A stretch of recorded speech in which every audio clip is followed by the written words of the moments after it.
The woman collapsed against the rough-hewn door of the cabin, with such force that Dustin Quinn heard the thump from where he stood brushing down his horse in the small stable 30 yards away. He dropped the curry comb immediately, his instincts sharpened by years of solitary living in the harsh Mojave Desert telling him something was wrong.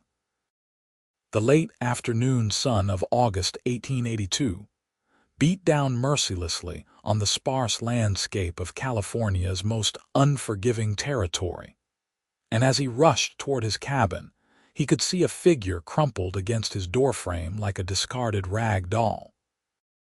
She was young, he could tell that much as he approached, her dusty traveling dress torn at the hem and her dark hair matted with sweat and grime.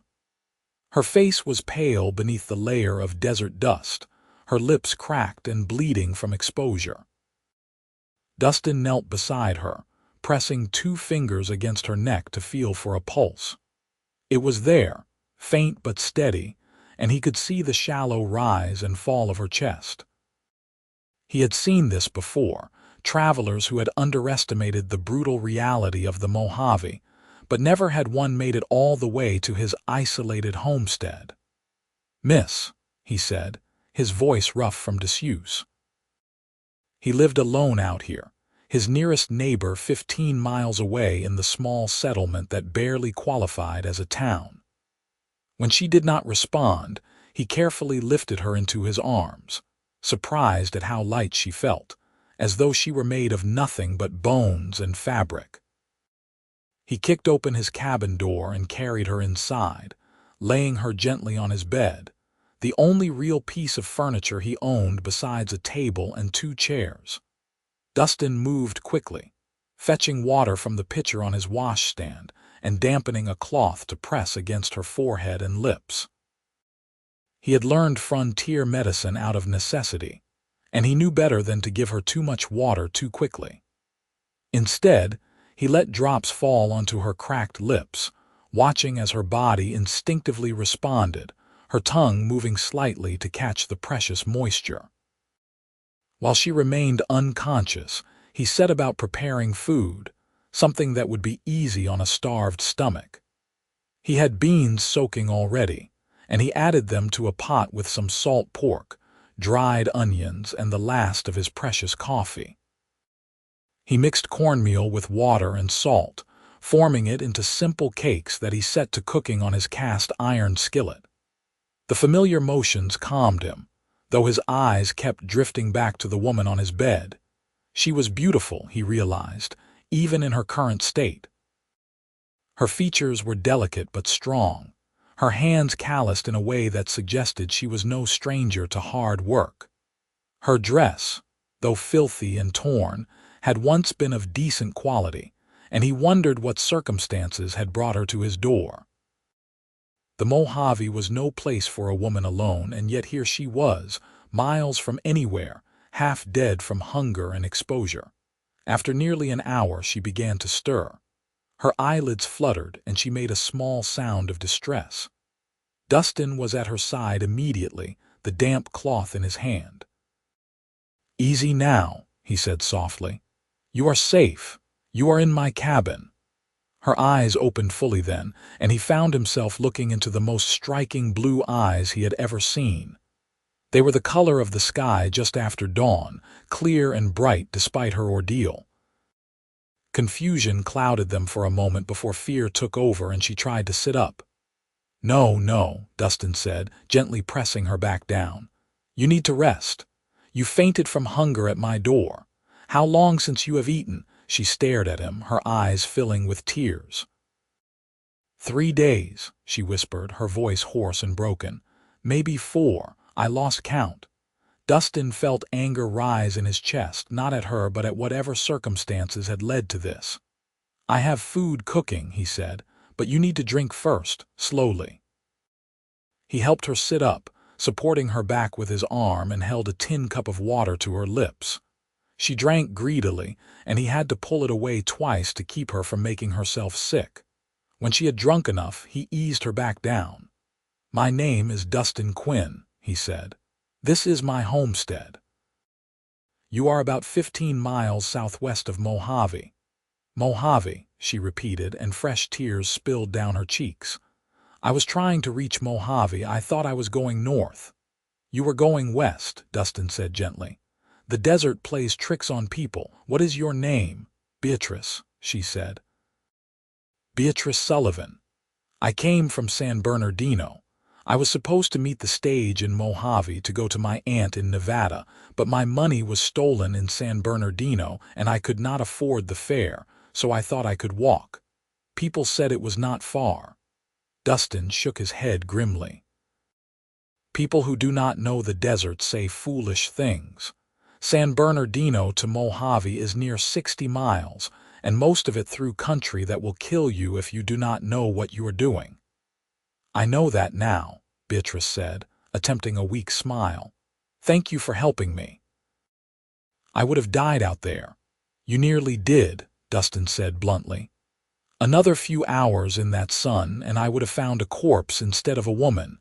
Now rest while I finish the food. He returned to his cooking, acutely aware of her eyes on him. He was not accustomed to company, and certainly not the company of a woman.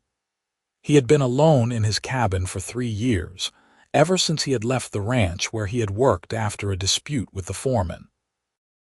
He preferred solitude to the complications that came with other people. But as he glanced back at Beatrice, he felt something stir in his chest that he had thought long dead.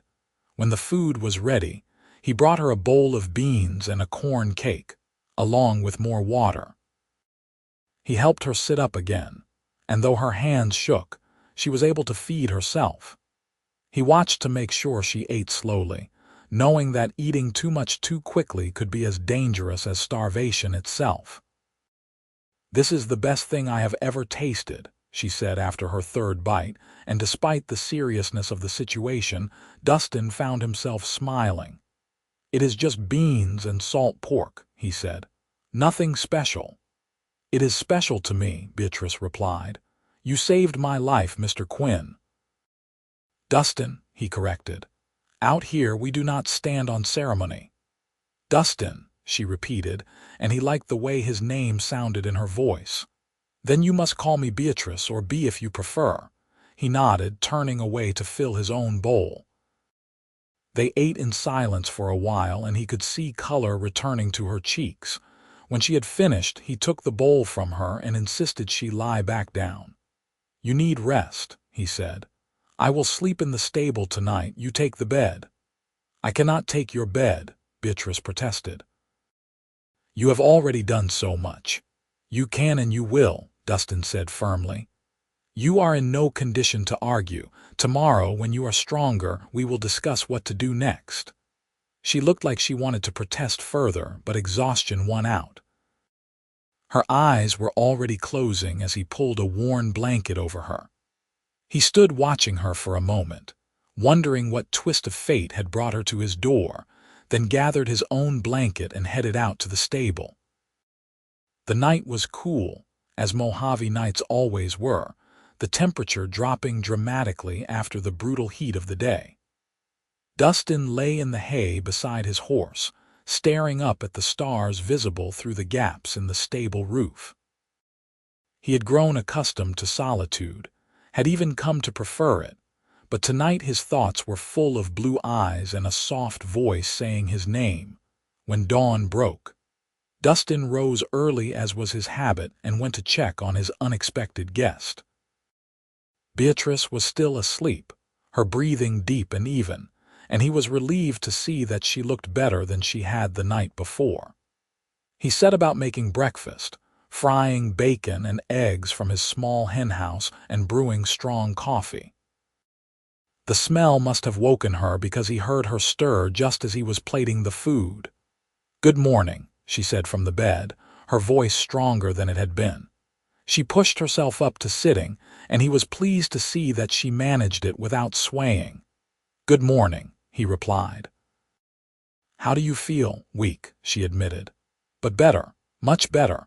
I cannot believe how foolish I was thinking I could cross that desert." "Desperation makes people do foolish things," Dustin said, bringing her a plate of food and a cup of coffee. Here, you need to eat."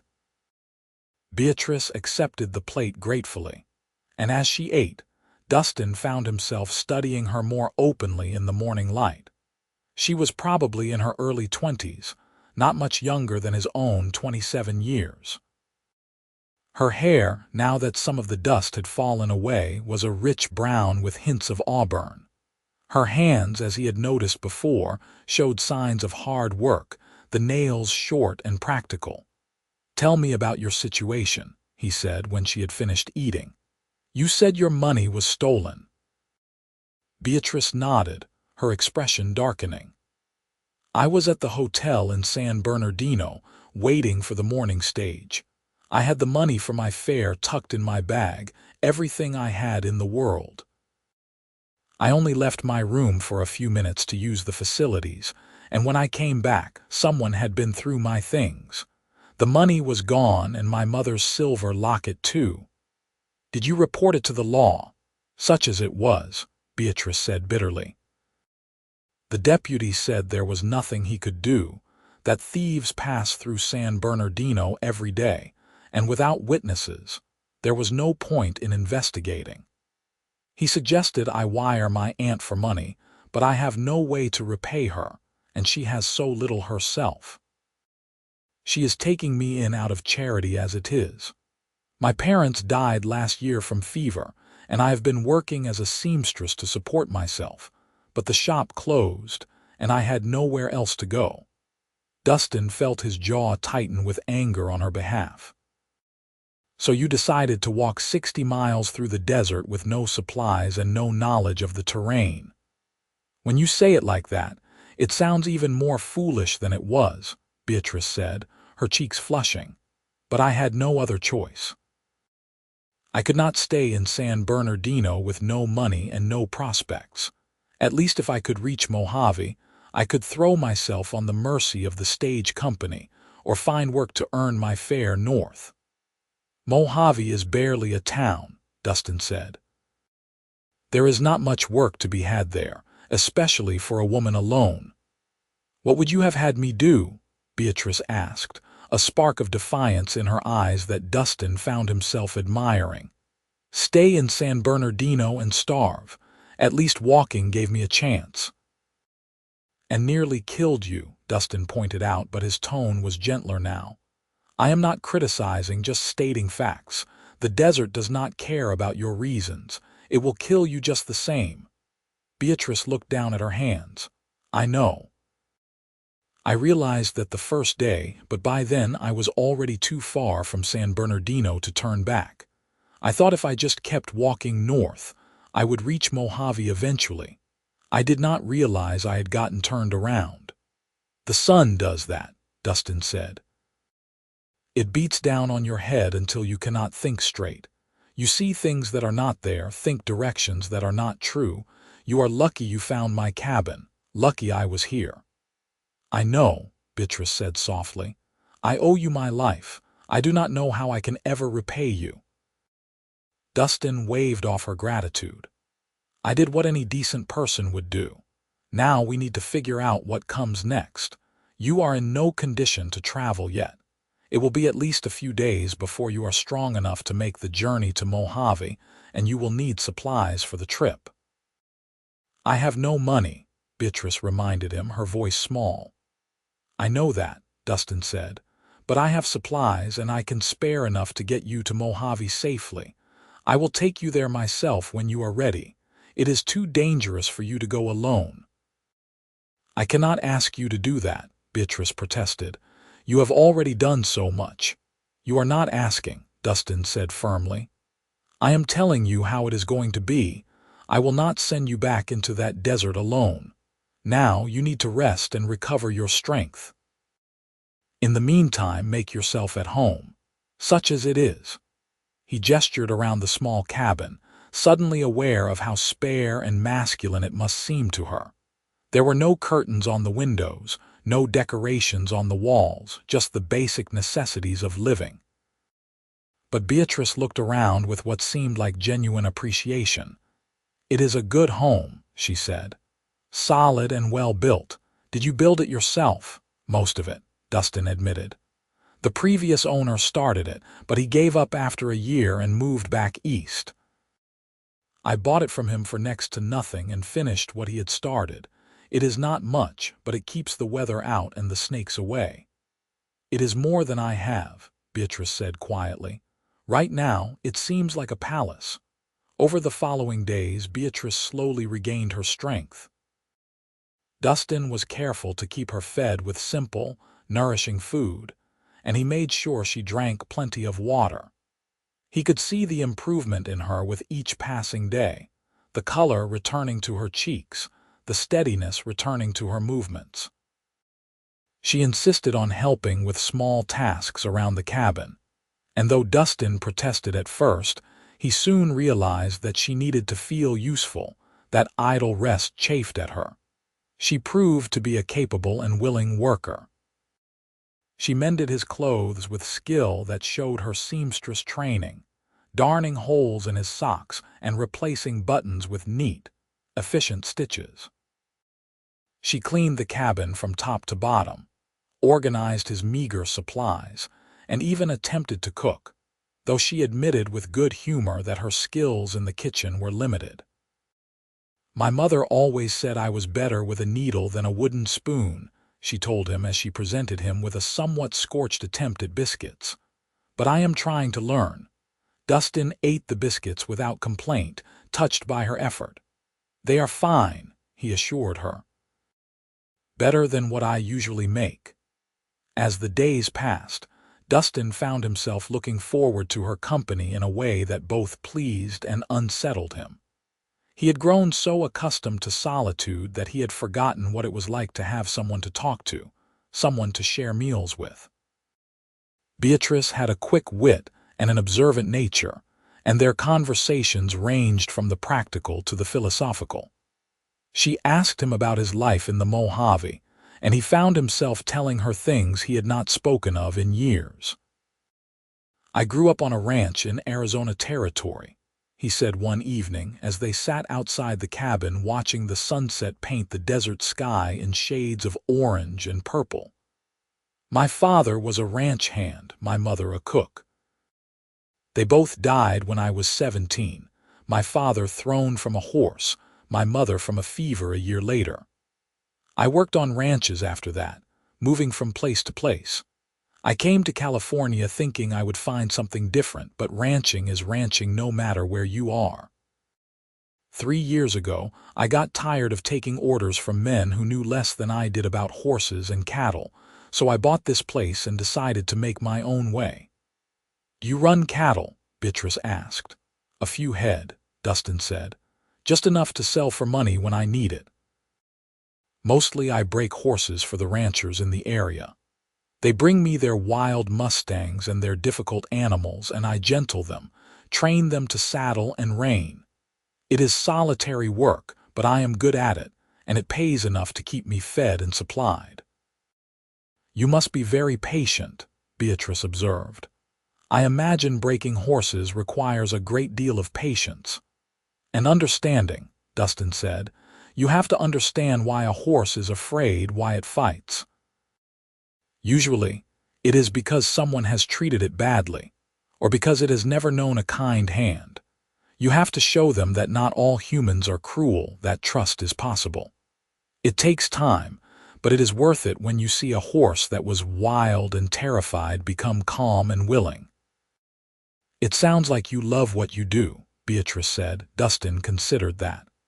"I suppose I do. I never thought about it that way, but yes, I love working with horses.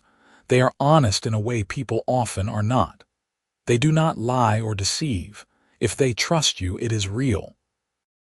If they fear you, it is because you have given them reason."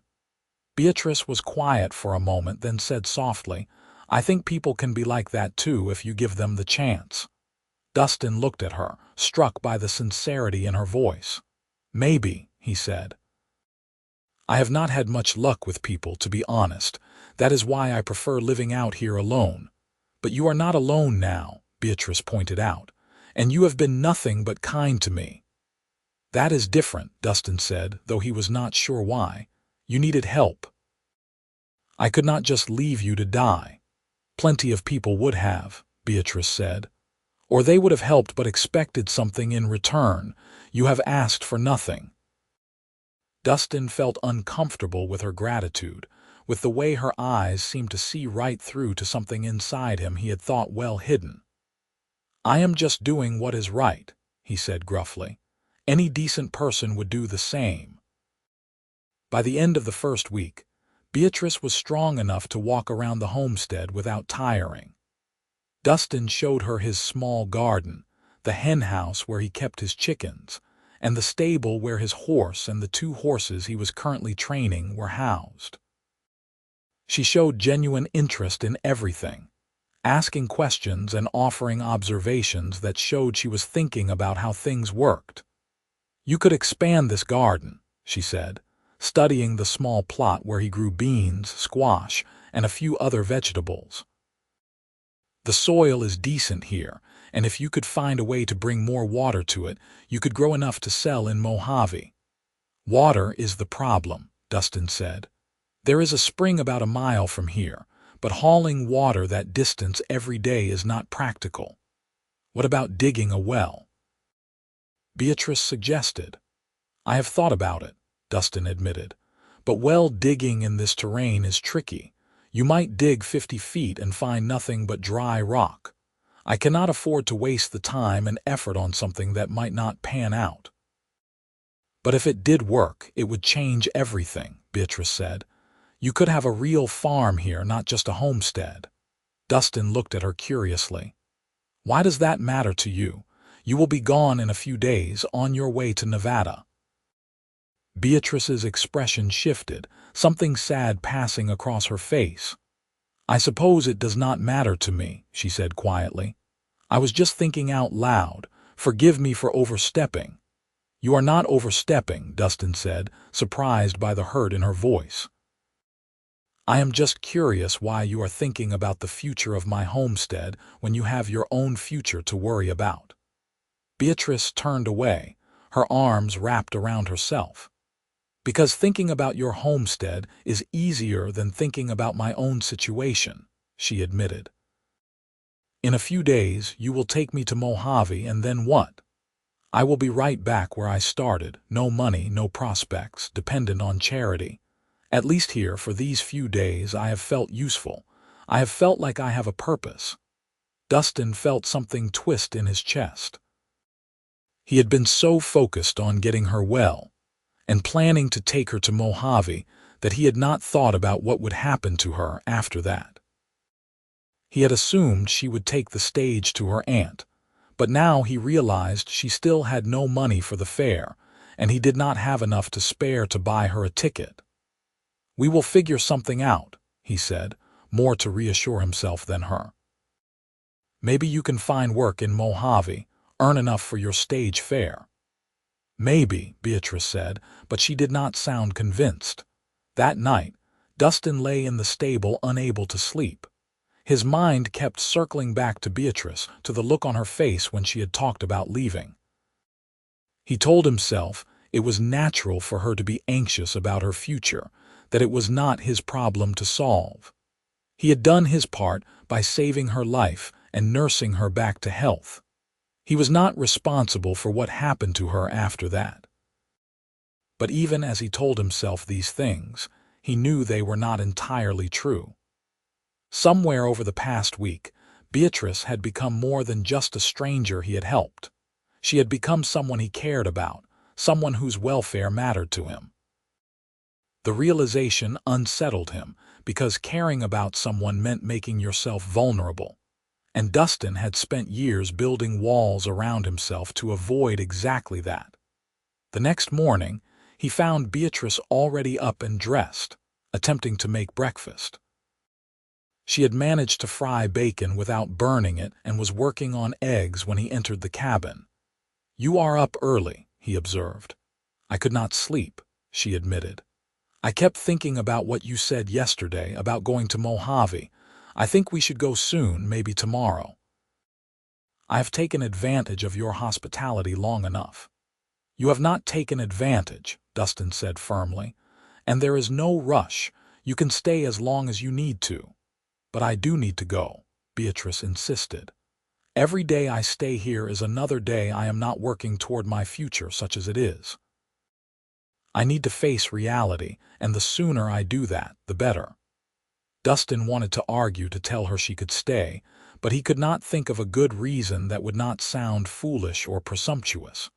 So he simply nodded and said, "If that is what you want, we will leave tomorrow. I will pack supplies today." They spent the day in near silence, the easy companionship of the previous days replaced by an awkward tension. Dustin prepared supplies for the journey, filling saddlebags with food and water, while Beatrice busied herself with final tasks around the cabin. She washed and mended the last of his clothes, cleaned the dishes until they shone, and even swept the floor twice.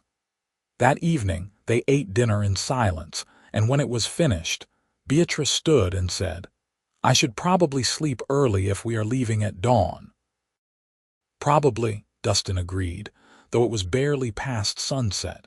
She hesitated at the door of the cabin, looking back at him. "Dustin, I want you to know how grateful I am for everything you have done. You saved my life, and I will never forget that." "You do not need to thank me," Dustin said, his voice rougher than he intended. "I did what anyone would do." "No," Beatrice said softly. "You did what a good man would do. There is a difference." She went into the cabin, and Dustin heard her preparing for bed. He sat outside for a long time, staring at the stars and trying to sort through the tangle of emotions in his chest. He should be relieved that she was leaving, that his life would return to the peaceful solitude he had chosen. But relief was not what he felt. Instead, there was a hollow ache, a sense that something important was slipping away, and he was letting it happen. When he finally went to the stable to sleep, he lay awake for hours, listening to the sounds of the desert night and trying to convince himself that letting Beatrice go was the right thing to do. They left at dawn as planned, Beatrice riding behind Dustin on his horse since she had arrived on foot. The journey to Mojave would take most of the day, and Dustin set a steady but not punishing pace. Beatrice held onto his waist as they rode, and he was acutely aware of her presence behind him, the warmth of her body, the occasional brush of her cheek against his back when the horse stumbled on rough ground. They spoke little during the ride, both lost in their own thoughts. The landscape around them was harsh and unforgiving, all rocky outcroppings and sparse vegetation, the kind of country that killed the unwary and tested the strong. Dustin knew every landmark, every safe path, and he navigated them with the ease of long practice. Around midday, they stopped to rest and water the horse at a small spring Dustin knew. As Beatrice stretched her legs and drank from the canteen, Dustin found himself studying her profile, memorizing the curve of her cheek, the way her hair caught the light. "What will you do if you cannot find work in Mojave?" he asked abruptly. Beatrice turned to look at him, surprise evident on her face. "I do not know," she admitted. "Try to send a message to my aunt, I suppose. Ask her to send money for the stage fare, though it shames me to do so." "There is no shame in asking for help when you need it," Dustin said. "Says the man who lives alone in the desert so he does not have to ask anyone for anything," Beatrice replied with a small smile. Dustin had to acknowledge the truth of that. "Maybe I am not the best person to be giving advice," he said. "But still, if your aunt offered to take you in, she must care about you. She would want to help." "I know," Beatrice said, "but I hate being a burden. I have always tried to stand on my own 2 feet to make my own way. This whole situation, losing everything, nearly dying in the desert, depending on the kindness of a stranger, it goes against everything I believe about myself." "You are not a burden," Dustin said firmly, "and you are not weak for needing help. Life throws things at us that we cannot always handle alone. That does not make us failures. It makes us human." Beatrice looked at him for a long moment, her blue eyes searching his face. "You are a good man, Dustin Quinn," she said finally. "Better than you give yourself credit for." They remounted and continued their journey. As the hours passed, Mojave began to appear in the distance, a small cluster of buildings that barely qualified as a town. There was a general store, a saloon, a blacksmith, a church, and a handful of houses. The stage office was attached to the general store, and it was there that Dustin directed his horse. As they rode into town, Dustin felt a growing reluctance with each step. He did not want to let Beatrice go, did not want to leave her here in this dusty, barely civilized place with no money and no prospects. But what choice did he have? He could not force her to come back to his cabin, and he had no right to make decisions for her. They stopped in front of the general store, and Dustin helped Beatrice down from the horse. She stood for a moment, looking around at the town, and he could see the apprehension in her eyes. "Let me come in with you," he said. "Talk to the stage agent, see what can be arranged." Beatrice nodded gratefully, and they entered the store together. The proprietor, a man named Harold Jenks, whom Dustin knew slightly from previous supply runs, looked up from behind his counter. "Dustin Quinn," Jenks said in greeting. "What brings you to town?"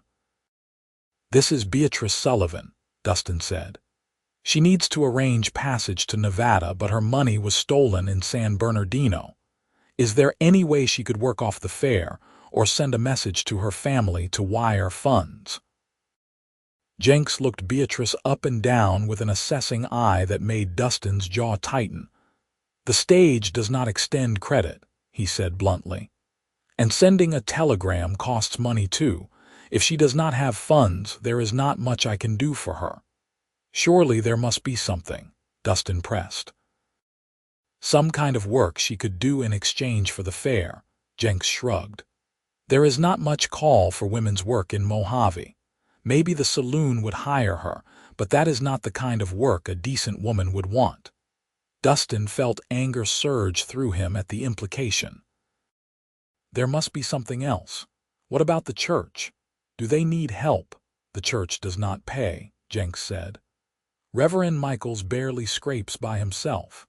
Look, I sympathize with the lady's situation, but this is not a charity operation. If she cannot pay, she cannot ride." "That is just how it is." Dustin looked at Beatrice and saw the defeat in her eyes.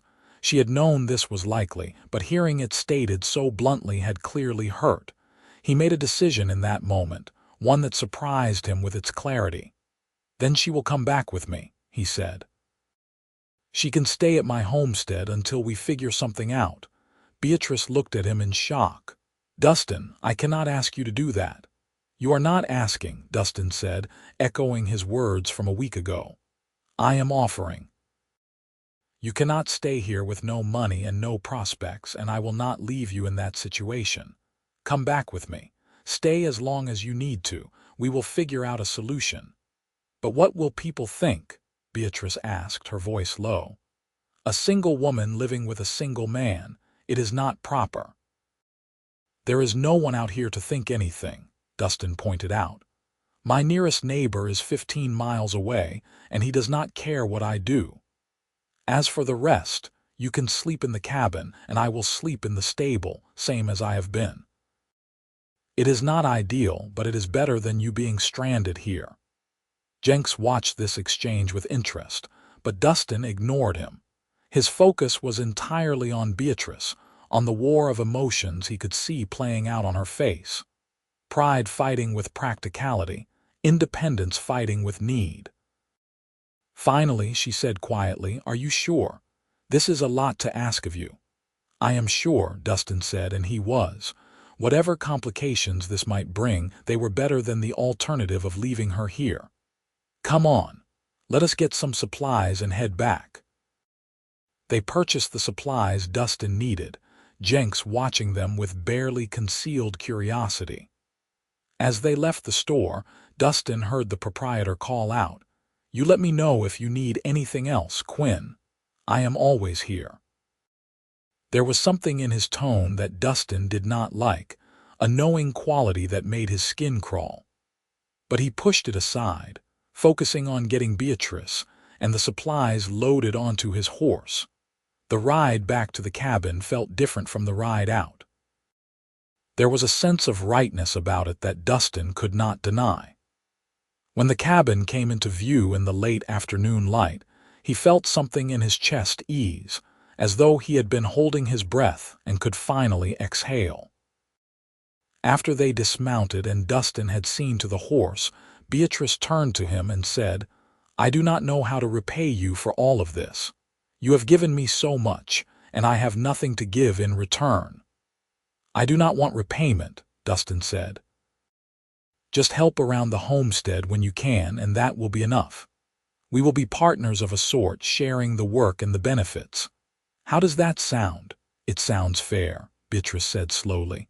"But what about the long term? I cannot stay here forever living off your charity." "It is not charity if you are working," Dustin pointed out. "And as for the long term, let us take things one day at a time. Maybe something will present itself. Maybe your aunt will send for you. Maybe you will find another option, but for now you have a place to stay, and that is enough." Beatrice nodded, and though he could see she was not entirely comfortable with the arrangement, she seemed willing to accept it for the moment. They settled back into a routine over the following days, but it was different now. Before, there had been the understanding that Beatrice's stay was temporary, that she would be leaving soon. Now, with no clear end date, things felt more permanent, and both of them seemed to sense the shift. Dustin found himself noticing things about Beatrice that he had not before. The way she hummed while she worked, the small smile that played on her lips when she was lost in thought, the gentle way she handled the chickens when gathering eggs. She had a knack for making the rough cabin feel more like a home, adding small touches that softened the harsh masculine space. She made curtains from an old blanket, arranged wildflowers in a tin cup on the table, and organized his supplies in a way that made more sense than his haphazard system ever had. For her part, Beatrice seemed to relax into life at the homestead. She took over most of the cooking, determined to improve her skills, and Dustin was impressed by her progress. She learned to bake bread in his Dutch oven, to make stews that were flavorful and filling, to fry eggs without breaking the yolks.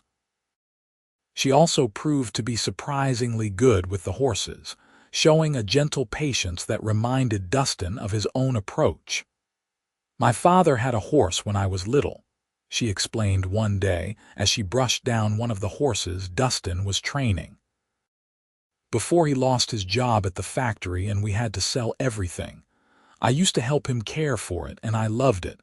I always hoped I would have a horse again someday." "You have a good hand with them," Dustin observed. "They respond to you."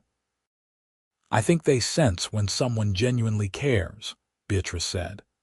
"Just like you said before about trust, I'm showing them I can be trusted." Watching her with the horses stirred something in Dustin, a feeling he had been trying to ignore but which grew stronger every day. He was falling in love with Beatrice Sullivan, and the realization terrified him. He had spent years protecting himself from exactly this kind of vulnerability, and now here it was, creeping up on him despite his best efforts. He tried to maintain distance, to keep things purely practical between them, but it was increasingly difficult. Every shared meal, every conversation, every moment of working side by side drew them closer together. He found himself looking forward to seeing her each morning, to hearing her voice, to the small touches that seemed to happen more frequently. A hand on his arm, a brush of shoulders as they passed each other in the small cabin. One evening, about 3 weeks after they had returned from Mojave, they were sitting outside watching the sunset when Beatrice said suddenly, "I should write to my aunt. Tell her where I am, ask if she can help with the stage fair." Dustin felt his heart sink, though he tried not to show it. "If that is what you want," he said carefully, "I can take the letter to Mojave, post it for you." "Is it what I want?" Beatrice mused, more to herself than to him. "I do not know any more. When I left San Bernardino, all I could think about was getting to Nevada, starting a new life with my aunt. But now I am here and I find myself not wanting to leave. Is that terrible of me?" Dustin's heart began to beat faster. "Why would it be terrible?" "Because I am imposing on you," Beatrice said. "Because I should want to stand on my own 2 feet, not depend on someone else's charity. Because staying here with you feels too good, and I am afraid I am using you for my own comfort." "You are not using me," Dustin said firmly.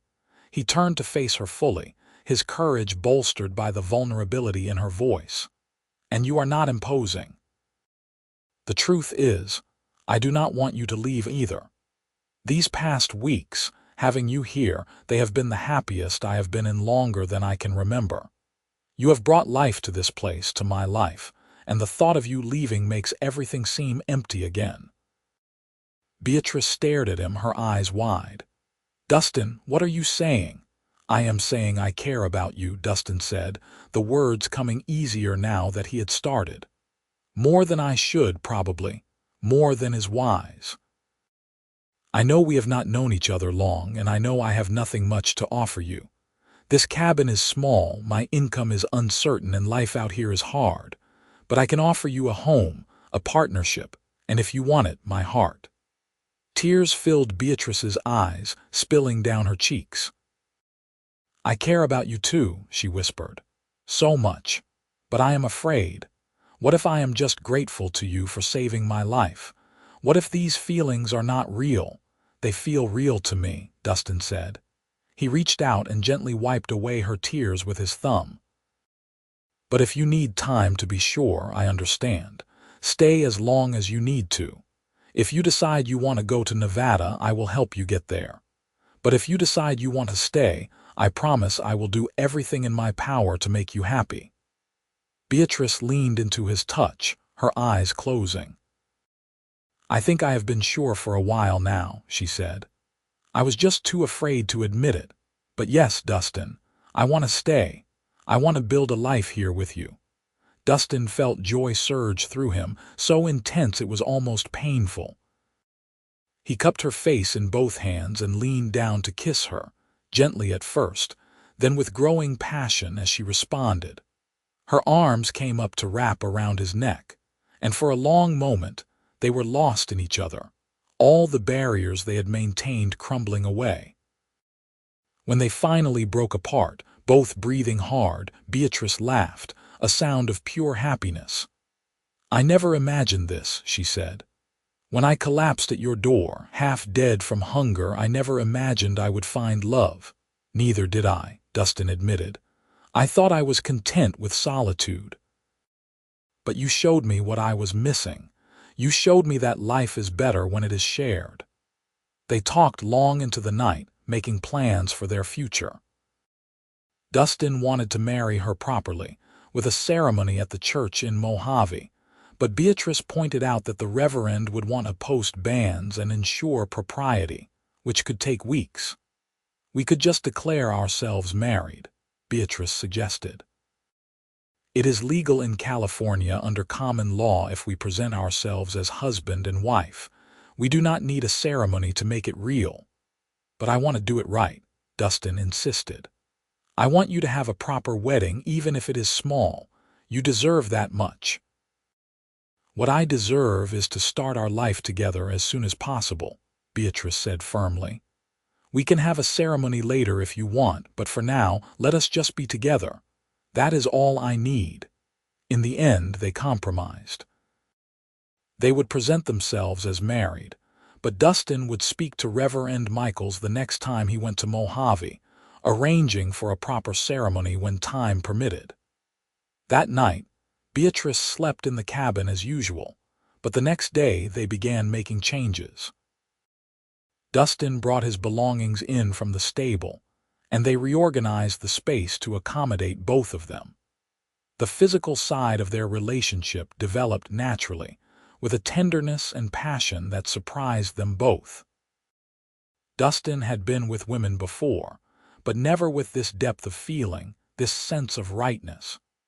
Beatrice was less experienced, but she brought a willingness and affection that more than made up for any lack of knowledge.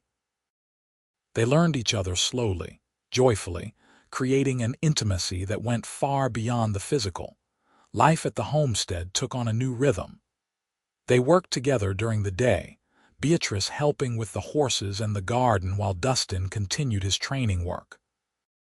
She proved to be as good a businesswoman as she was a worker, suggesting ways to improve his operation and expand his income. "You should advertise your services more," she said one day.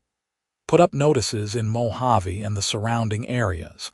Let people know you are here and what you can do." Word of mouth is fine, but active promotion would bring in more business.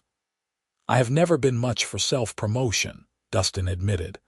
"Then it is good you have me," Beatrice said with a smile. "I will write the notices and you can post them on your next trip to town. We will make a success of this place yet." True to her word, Beatrice wrote up notices advertising Dustin's horse training services, emphasizing his skill and reasonable rates. When Dustin next went to Mojave, he posted them at the general store, the blacksmith, and the saloon. He also spoke with Reverend Michaels about performing a marriage ceremony, explaining his situation. The Reverend, a kind man in his 50s, listened carefully and said, "I am glad you want to solemnize your union properly. Many couples in remote areas dispense with ceremony altogether, and while the law may recognize such arrangements, it is good to have God's blessing as well. I can come to your homestead in 2 weeks' time if that suits you." "That would be perfect," Dustin said, shaking the Reverend's hand. "Thank you." When he returned home and told Beatrice the news, she threw her arms around him in delight. "2 weeks," she exclaimed. "We should prepare something special. It does not have to be elaborate, but I want the day to be memorable." They spent the next 2 weeks preparing for the ceremony, while also managing the increased workload that came from Beatrice's advertising efforts. 3 new clients contacted Dustin about training horses, and the additional income was welcome. Beatrice proved invaluable in managing the logistics, scheduling the training sessions, and handling the financial side of things. For the wedding day itself, Beatrice made a simple dress from fabric Dustin bought in Mojave, white with blue trim that matched her eyes. She wove wildflowers into her hair, and when Dustin saw her on their wedding day, he felt his breath catch at how beautiful she looked. Reverend Michaels arrived at mid-morning, along with 2 witnesses he had brought from town, a couple named Martha and George Pritchard, who lived on the outskirts of Mojave. The ceremony was simple but heartfelt, conducted in front of the cabin with the vast Mojave Desert stretching out behind them. When it came time for the vows, Dustin spoke from the heart. "Beatrice, when you came into my life, I was living but not truly alive. You brought light and love to my world, and you showed me what I had been missing. I promise to cherish you, to protect you, to be your partner in all things. I promise to work every day to be the man you deserve, and to build a life with you that honors the gift of your love." Beatrice's eyes were wet with tears as she spoke her own vows. "Dustin, you saved my life in more ways than one. You gave me shelter when I had none, food when I was starving, and hope when I had lost it all. But more than that, you gave me your heart, and I treasure it more than anything else in this world. I promise to stand beside you through whatever comes, to build this life with you, to love you with everything I have." Reverend Michaels pronounced them husband and wife, and when Dustin kissed his bride, the small gathering applauded. Martha had brought a cake she had baked, and they shared a simple wedding breakfast together before the Reverend and the Pritchards departed, leaving the newlyweds to begin their married life. That night, lying in bed together as husband and wife in the fullest sense, Dustin marveled at the turn his life had taken. 6 weeks ago, he had been alone, convinced that solitude was what he wanted. Now he had a wife he loved more than he thought possible, and a future that seemed bright with possibility. "What are you thinking?" Beatrice asked sleepily, her head on his chest. "I am thinking how grateful I am that you ended up at my door," Dustin said. "And how lucky I am that you decided to stay." "I am the lucky one," Beatrice murmured. "I found more than a home. I found where I belong." The months that followed were filled with hard work but also with deep contentment. The homestead prospered under their joint efforts. Dustin's training business grew steadily, and Beatrice's organizational skills kept everything running smoothly. They expanded the garden, and Beatrice's suggestion about digging a well proved prescient when a traveling well digger passed through Mojave and offered his services at a reasonable rate. The well was a success. Struck at 30 feet, and with reliable water access, they were able to expand their farming operation significantly. They grew vegetables that they sold in Mojave, adding another income stream to the household. Beatrice also took on sewing work, repairing and altering clothes for the residents of Mojave and the surrounding area, her reputation for quality work spreading through word of mouth. Their first winter together was harsh, with cold nights and occasional snow, but they weathered it together, taking comfort in each other's company. Dustin taught Beatrice to shoot, both for protection and for hunting, and she proved to be a natural shot. They brought down rabbits and the occasional deer, supplementing their diet and providing hides they could sell or trade. Spring brought new life to the desert, and to the Quinn household as well. Beatrice discovered she was pregnant in April of 1883, nearly a year after she had first collapsed at Dustin's door. The news filled them both with joy and some trepidation, as they were far from medical help. But Martha Pritchard, who had some midwife experience, promised to come when the time arrived. Dustin was intensely protective during Beatrice's pregnancy, trying to prevent her from doing too much work, but she laughed at his concerns. "I am pregnant, not ill," she told him firmly. "Women have been having babies while working since the beginning of time. I will be fine." She was right, of course, continuing her work around the homestead with only minor modifications as her belly grew. Dustin found himself marveling at her strength and resilience, at the way she adapted to the challenges of frontier life without complaint. Their son was born in December of 1883, during a cold snap that had Dustin terrified something would go wrong. But Martha arrived in time, and the birth, while difficult, was ultimately successful. When Dustin held his son for the first time, a small squalling bundle with a shock of dark hair, he felt tears streaming down his face. "What should we name him?" Beatrice asked from the bed, exhausted but radiant. "What about Daniel?" Dustin suggested. "After your father." Beatrice's eyes filled with tears. "You would do that, of course," Dustin said. "Family is important, and I want our son to know where he came from, even if he never met his grandfather." They named him Daniel Sullivan Quinn, and he became the center of their world. Dustin discovered a capacity for love he had not known he possessed, and watching Beatrice with their son filled him with an emotion so powerful, it sometimes overwhelmed him. Life with a baby was challenging, especially in the isolation of the homestead, but they managed. Dustin reduced his training work temporarily to help more around the house, and Beatrice proved to be a natural mother, patient and loving even during the difficult nights when Daniel would not sleep. As Daniel grew from infant to toddler, the homestead continued to prosper. Dustin's reputation as a horse trainer spread throughout the region, and he was able to charge higher rates for his services. They saved money with an eye toward expanding, possibly buying more land or adding structures to the homestead.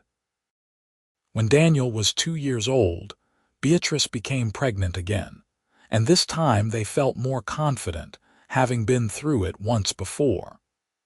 Their daughter was born in the spring of 1886, a healthy girl with Beatrice's blue eyes and Dustin's dark hair. They named her Emily, and she was a calm, easy baby compared to her brother's fussy infancy. By 1887, 5 years after Beatrice had collapsed at his door, Dustin looked around at his life with a sense of profound gratitude. His homestead had grown into a proper ranch, with a herd of cattle, an expanded stable, and fields that produced enough vegetables to supply not just Mojave, but also some of the surrounding settlements. The cabin had been expanded into a real house, with separate bedrooms for the children and a proper kitchen for Beatrice. But more than the material success, it was the richness of his daily life that struck him. The sound of his children's laughter, the warmth of his wife's embrace, the sense of purpose that came from building something meaningful together. He had thought he was content with solitude, but he had been wrong. He had merely been existing, not living. Beatrice had shown him the difference. One evening, after they had put the children to bed, Dustin and Beatrice sat outside watching the sunset, just as they had done so many times before. The desert stretched out before them, beautiful in its harshness, and Dustin pulled his wife close. "You ever regret it?" he asked. Walking across that desert, nearly dying, all of it, Beatrice looked at him in surprise. "Regret it? How could I regret something that led me to you? It was a terrible ordeal," Dustin pointed out. "You suffered." "I did," Beatrice agreed, "but suffering is not always meaningless. Sometimes it leads us to where we are meant to be. I was lost in more ways than one when I set out across that desert, but I found my way home, even if I did not know I was looking for it." "I was lost too," Dustin admitted. "I thought I had found peace in solitude, but I had really just been hiding. You brought me back to life." "We saved each other," Beatrice said simply. "That is what love does." They sat in comfortable silence for a while, then Beatrice said, "I received a letter from my aunt yesterday. She wrote to apologize for not being able to help when I first wrote to her years ago. Apparently, she was quite ill at the time and barely holding on herself. She is better now and wanted to know if I would visit, bring the children so she can meet them." "Would you like to?" Dustin asked. "I think I would," Beatrice said. "Not to stay, but to visit. To show her how well everything turned out despite the hardships. To let her see that her niece found happiness." "Then we will make the trip," Dustin said, "maybe in the fall after the harvest. We can take the stage to Nevada, make it a family journey." They did make that trip in the fall of 1887, and it was a success. Beatrice's aunt, a kind woman in her 60s, was delighted to meet her great-niece and nephew, and she wept with joy at seeing how well Beatrice had done for herself. The visit lasted 2 weeks, and by the end of it, Beatrice felt a sense of closure, a final tying up of the loose ends from her old life. On the journey back to their homestead, sitting in the stage with Daniel and Emily sleeping between them, Beatrice looked at Dustin and said, "Thank you for giving me this life, for giving me everything." "I think we gave it to each other," Dustin replied. "And I would do it all again in a heartbeat." Over the years that followed, their family continued to grow. They had 2 more children, another son they named Thomas in 1889 and a second daughter named Sarah in 1892. The ranch prospered, becoming one of the most successful operations in the region. Dustin's horse training business expanded to include breeding and selling horses, and Beatrice developed a thriving business selling her garden produce and baked goods. But through all the growth and success, the core of their life remained the same. They were partners, in work and in love, supporting each other through challenges and celebrating victories together. They raised their children to value hard work, honesty, and compassion, instilling in them the lessons they had learned through their own difficult experiences. As their children grew and eventually began families of their own, Dustin and Beatrice found themselves entering a new phase of life. They were grandparents now, with Daniel married and starting his own ranch nearby, and Emily engaged to a young man from Mojave who had proven himself worthy of her. One evening in 1905, more than 20 years after that fateful day when Beatrice had collapsed at his door, Dustin and Beatrice sat on the porch of their house watching the sunset. They were older now, their hair gray, their faces lined with age, but the love between them was as strong as ever. "Do you remember the first time we sat and watched the sunset together?" Beatrice asked. "Of course," Dustin said. "It was when you told me about your parents, about losing everything. I remember thinking how brave you were." "I was terrified," Beatrice admitted, "but you made me feel safe. You made me feel like everything would be all right." "Was I right?" Dustin asked with a smile. "More than right," Beatrice said. "You gave me a life beyond my wildest dreams. A home, a family, a love that has sustained me through everything. I could not have asked for more." "I feel the same," Dustin said. "When I think about how easily we might never have met, how many things had to go wrong for you and right for me to be at home that day, it makes me appreciate every moment we have had together." They sat in companionable silence, holding hands as they had done countless times before. The desert stretched out before them, unchanging in its harsh beauty, a constant backdrop to their changing lives. But they had learned to love the desert, to see beauty in its severity, purpose in its challenges. As the sun set in a blaze of orange and purple, painting the sky in colors that never seemed to repeat, Dustin thought about the journey that had brought them here. It had started with an act of simple human kindness, carrying a starving woman into his cabin and making her supper. But it had become so much more than that. It had become a love story, a family story, a story of two people who had found each other against all odds and built a life together that honored that improbable beginning. "I love you," he said to Beatrice, the words as true now as they had been the first time he had spoken them. "I love you too," Beatrice replied, leaning her head on his shoulder. "Always and forever."